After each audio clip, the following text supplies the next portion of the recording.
They thought they knew what you were, not arrogantly, in the ordinary, entirely human way that people form initial categories for each other, that encounter someone and use the available evidence to build a working model of who that person is. That apply the model to subsequent interactions without necessarily being aware that the model has become the frame through which everything new is being interpreted. They had a model of you, and the model was not wrong. It captured something real. It saw something genuine about you that was there and that was worth seeing. It just did not see everything. Could not, from the initial vantage point of first encounters and early interactions, see the full, layered, simultaneously multiple quality of someone who contains what you contain. And then something revealed a dimension that the model had not included, and the model could not survive the contact with what it had not included.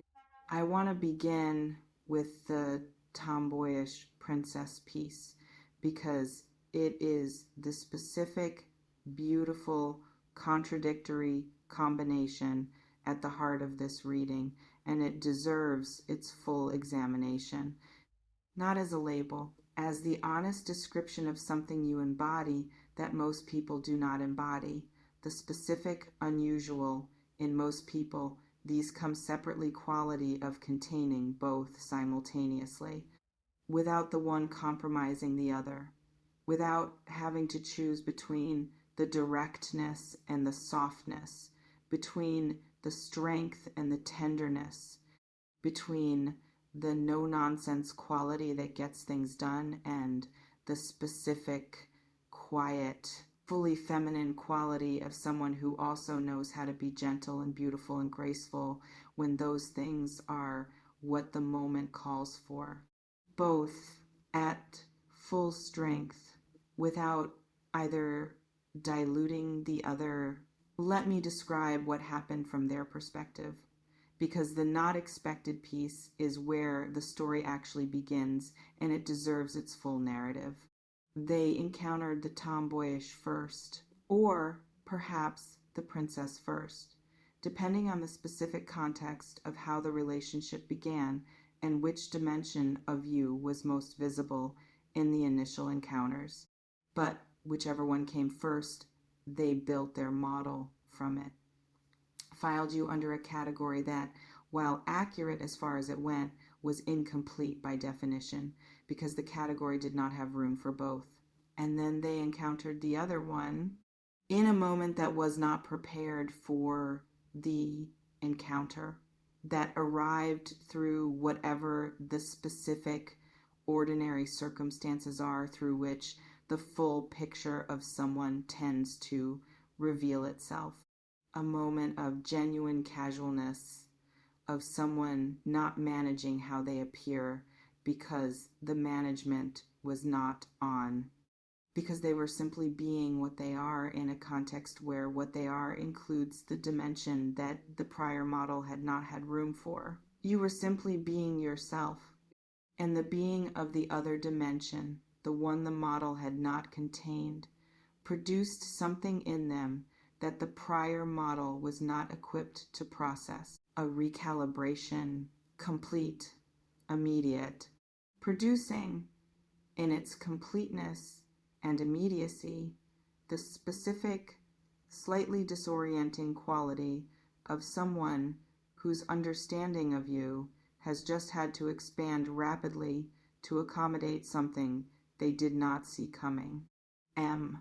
I want to describe what the recalibration felt like from the inside, because this is the heart of the reading, and the interior experience of this person deserves its specific description. It felt like discovering something, not surprising in the negative sense, in the specific, warm, I did not know this was here quality of something that has been hidden not through concealment but through angle.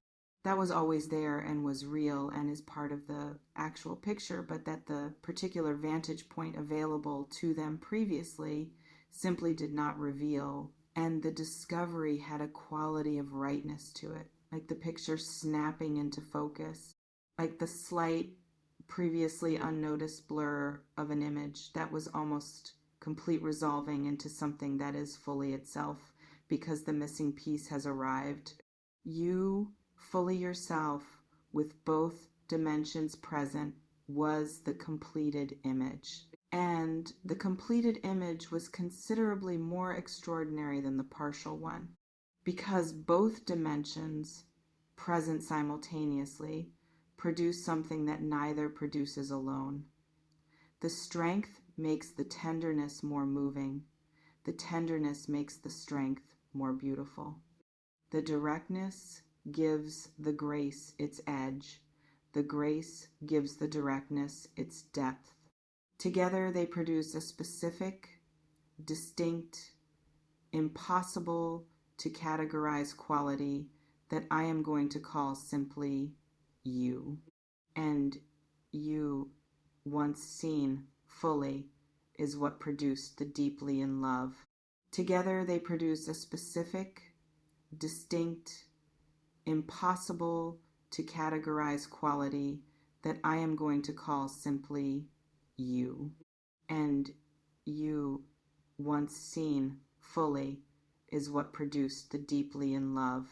I want to describe the moment of seeing fully more specifically, because I think naming it will produce recognition.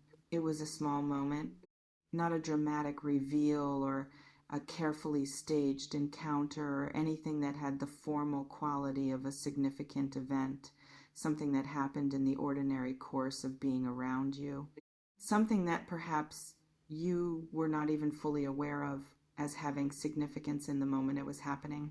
A gesture or an expression or the way you handled something or the way you responded to something or the way you moved through a specific ordinary circumstance that did not require you to be anything in particular and in which you simply were what you are. In that smallness, the full picture, the person who was carrying the prior model encountered something that did not fit it. And in the not fitting, they looked more closely. And in looking more closely, they saw what the model had been missing. And the seeing changed everything, not loudly.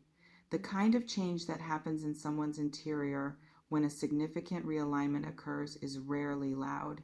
It is quiet. It is the specific internal quality of a recalibration completing, of the picture snapping into its full resolution, of understanding arriving in a form that is larger and more complete than what preceded it. And in that quiet, the feeling took root. Let me speak to what deeply in love actually means, because deeply is the word the title uses, and it deserves its examination rather than being allowed to float as a general intensifier. Deeply means the feeling has roots, not a surface response that is organized around the visible, aesthetic, first impression dimensions of attraction. Not the excitement of initial contact that lives in the upper registers of feeling and that tends to diminish as familiarity grows. Something that has located itself in the lower, slower, more durable registers. That has attached itself to something about you that is not going to change because it is not contingent on surface things. That has found in the full picture of who you are something that it recognizes as genuinely significant. Roots, the specific anchored quality of a feeling that does not shift when circumstances change, that does not respond to the ordinary fluctuations of daily life by becoming something else, that is stable in the specific way that things which have found deep ground are stable. This person has found deep ground in you, in both dimensions of you, in the specific, complete, full picture version of you that they encountered when the model they had built proved to be too small to contain what you actually are. I want to speak to why the combination specifically produces the response it produces. Most people have a version of this experience. The experience of encountering someone who seemed to be one thing and turned out to contain something else that they did not expect.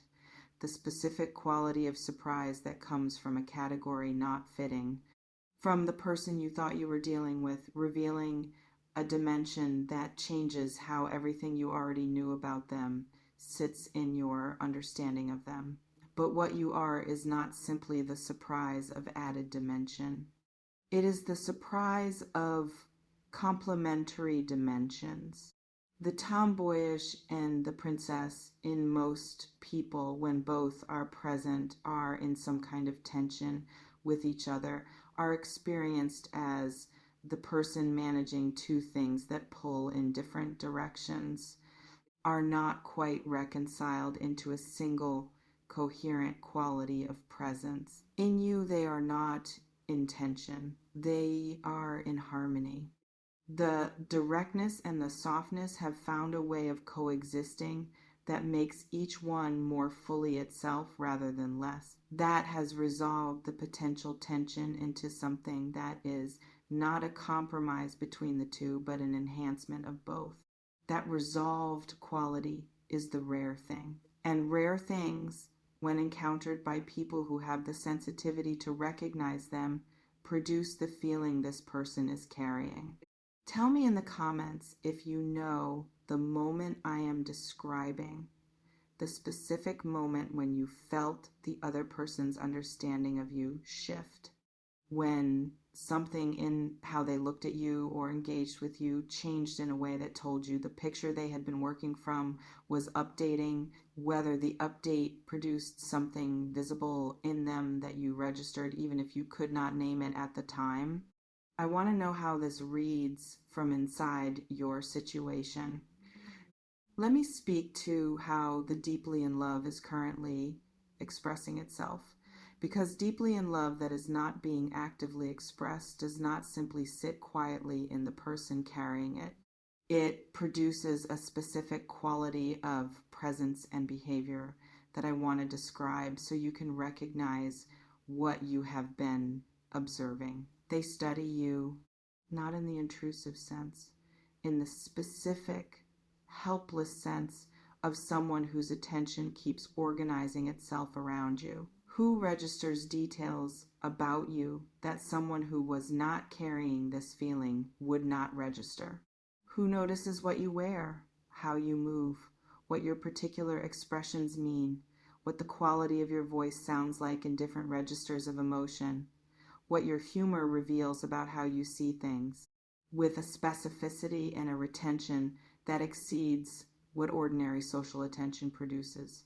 They study you because you are endlessly interesting to them. Not interesting in the intellectual sense of a problem to be solved. Interesting in the living sense of something that keeps producing new things to notice. That rewards extended attention with the specific, satisfying quality of revealing more the longer you look. They also protect the feeling carefully. The deeply in love is not something they have been careless with, not something they have been broadcasting or allowing to become visible in ways that would require them to engage with it officially. They have been treating it with the specific, careful quality of someone who understands that what they are carrying is significant and who wants to ensure that when it is finally offered, it is offered in a form that corresponds to its significance. They are preparing to offer it properly. I want to describe one more quality of how the deeply in love manifests that I think will produce the most specific recognition. They bring the best version of themselves when they know you will be present, not performed, not consciously strategic. The specific, involuntary quality of someone who, in anticipation of being around you, naturally rises to a slightly fuller version of themselves, who finds themselves more thoughtful, more considered, more willing to be their actual self rather than the social version in your presence than in most other contexts. This happens because what they feel for you includes a specific quality of aspiration, not aspiration toward you in the acquiring sense, aspiration toward themselves in your presence. The specific, healthy, generative quality of someone who is in the specific context of being around the person they love, motivated to be more of what they are capable of being. You produce that in them without trying to, simply by being the full, layered, both dimensions version of yourself that produced the feeling in the first place. And that quality of being someone who makes people want to be more themselves rather than less is one of the rarest things available to a human being. You are that. I want to speak to what the both dimensions quality means for this specific feeling, because the feeling is rooted in both, and this matters for how you understand what is being offered. When someone falls in love with the tomboyish, they fall in love with a particular quality of interaction, with the directness, the ease, the no maintenance quality of someone who does not require the usual social accommodations, who can be genuinely enjoyed rather than carefully managed. When someone falls in love with the princess, they fall in love with a different particular quality, with the softness, the beauty, the specific feminine quality of someone who can be tender and graceful and gentle in ways that produce their own particular response. When someone falls in love with both simultaneously, they fall in love with a person, not a quality, not a dimension, not a role or a function, or any of the specific partial things that partial pictures produce feelings about. The full, actual, complete person. And that is what this person is in love with. You, not a version of you, not a dimension, the whole thing. That love has a different texture from the kind that attaches to a dimension. It has the specific, grounded, this is not going anywhere quality of something that is organized around what is real rather than around what was visible from a particular angle. And real things stay. I want to say something about what this means for how you move forward, not instructions for how to manage the situation, something more fundamental. You do not have to be one thing. I know that sounds obvious, but the specific quality of what this reading is affirming is worth receiving directly rather than filtering it through the modesty that makes it easier to not quite claim. The combination you embody is not a contradiction to be resolved, is not something that requires choosing, is not an awkward or inconsistent or insufficiently coherent quality that needs to be organized into something more legible for other people's comfort. It is one of the most compelling things about you. The whole layered, simultaneously multiple quality of someone who has not flattened themselves into a single easy to categorize version, because the full version was too complex to offer without losing people. You have not lost this person. You have found them precisely because you showed them the full version. The full version is what they fell for. The full version is what they fell for. I want to add something to this because I think it is the piece that matters most for how you carry yourself going forward. The full version is not something you need to perform. This is the specific, slightly paradoxical quality of what you are. The full version is what comes forward when you are most fully yourself and least concerned with managing the impression you are making.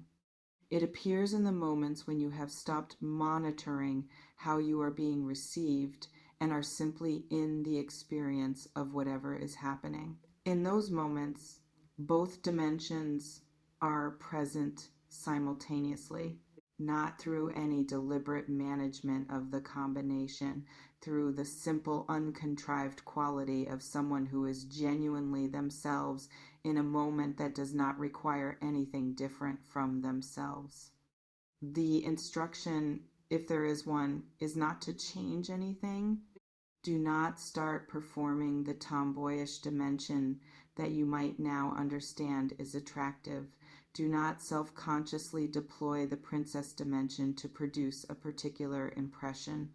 Do not begin managing the combination in the interest of sustaining what the full version naturally produced. The managing would diminish it, because what produced the deeply in love was the absence of management, the genuine article simply being what you are, fully, in whatever the moment requires, and trusting that what you are is sufficient. It is more than sufficient. It is what someone is deeply in love with. As we close, I want to give you the final image.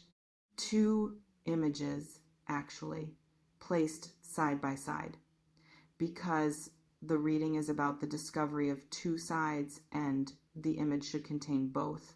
The first image is you in the tomboyish dimension, direct, capable, comfortable in your own skin in the specific, relaxed, no performance required way of someone who does not need to dress up the way they move through the world, who brings a quality of ease and confidence and genuine competence that fills a room without filling it with effort. The second image is you in the princess dimension, soft, beautiful, the specific quality of tenderness and grace that exists underneath the directness and that reveals itself in the moments when the directness is not what the moment needs.